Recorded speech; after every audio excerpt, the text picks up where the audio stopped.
a podcast interview, J.R. Smith compared the title team he was on with LeBron in 2016 in Cleveland to LeBron's 2020 Lakers championship team.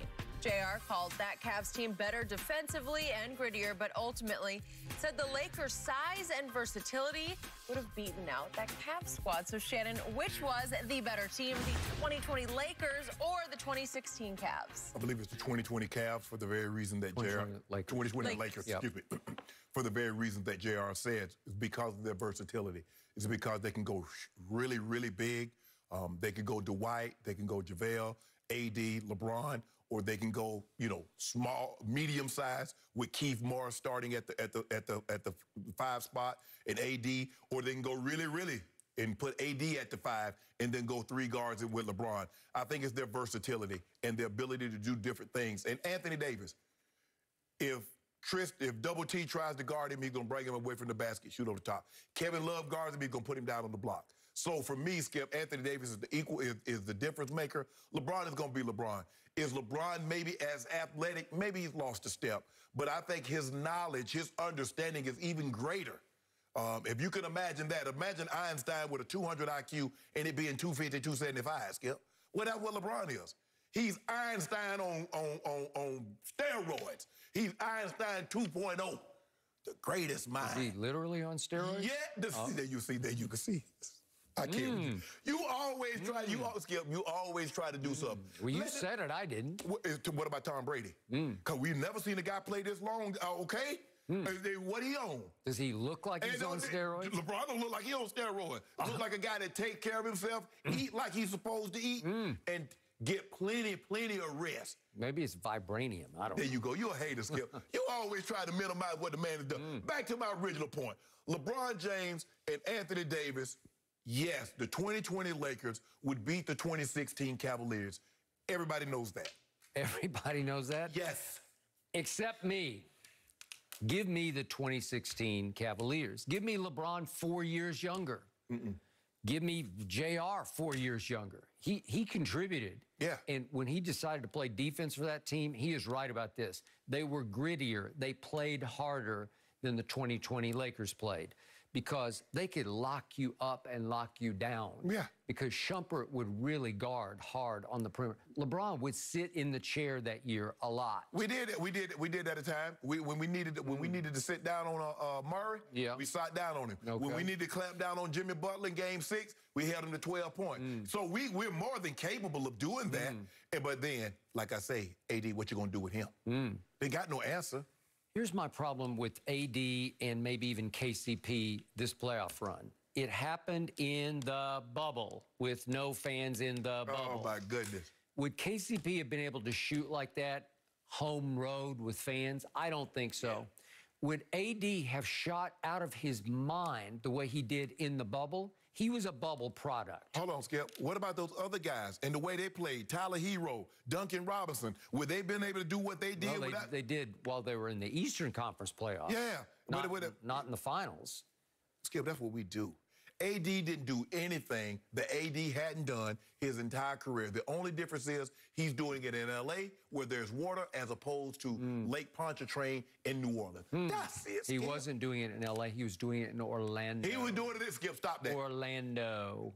No fans. Less pressure. Look at AD's regular season numbers in the regular season. Look at AD's numbers in the playoffs. Whether it's the bubble, whether it's in New Orleans, it does not matter. Look at his numbers. From what they call long mid-range, those shots which are like maybe 15 to 18 kind of feet. He money. He was out of his mind in Orlando, in the bubble. He shot 49% from long mid-range. Yeah. During regular seasons, he has been 33% from his career from that distance. Yeah.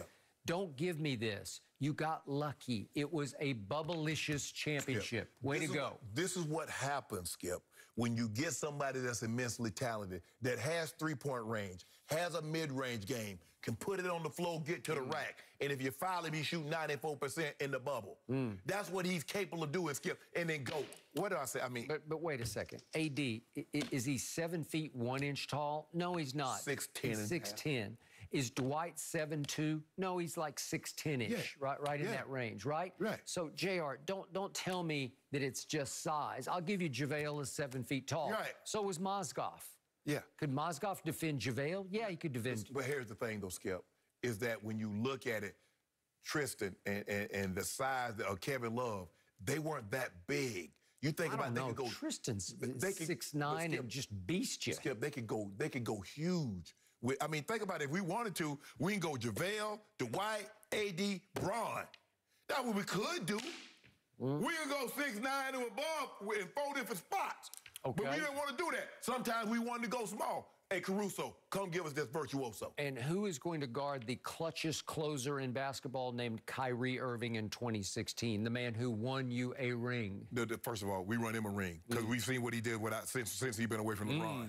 I wouldn't be happy about my career post LeBron if that was me. And who made the shot of shots in Game 7 at Oakland? Skip, hold on, Skip. You do realize, like, okay, there was a stretch there that LeBron drew a three. Look. Oh, there he is. And it went in again. Skip. He did it again. Skip. He closed the deal for LeBron James. Do you remember that LeBron drew a foul on a three-point shot, made all 3 free throws, came back down, made a 3-point shot? Do you remember he did that? No. And then the chase down. What was that, Game 4? That was Game 7. Skip, in the chase down.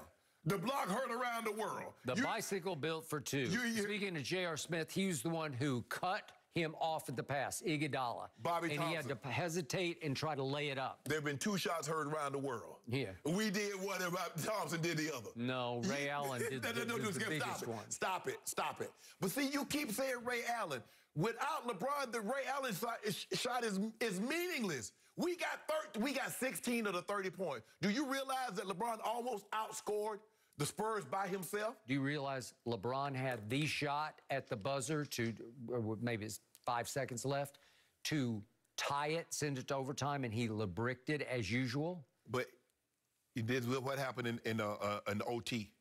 Who brought it home? And then what happened in Game 7? My team was shot in the heart.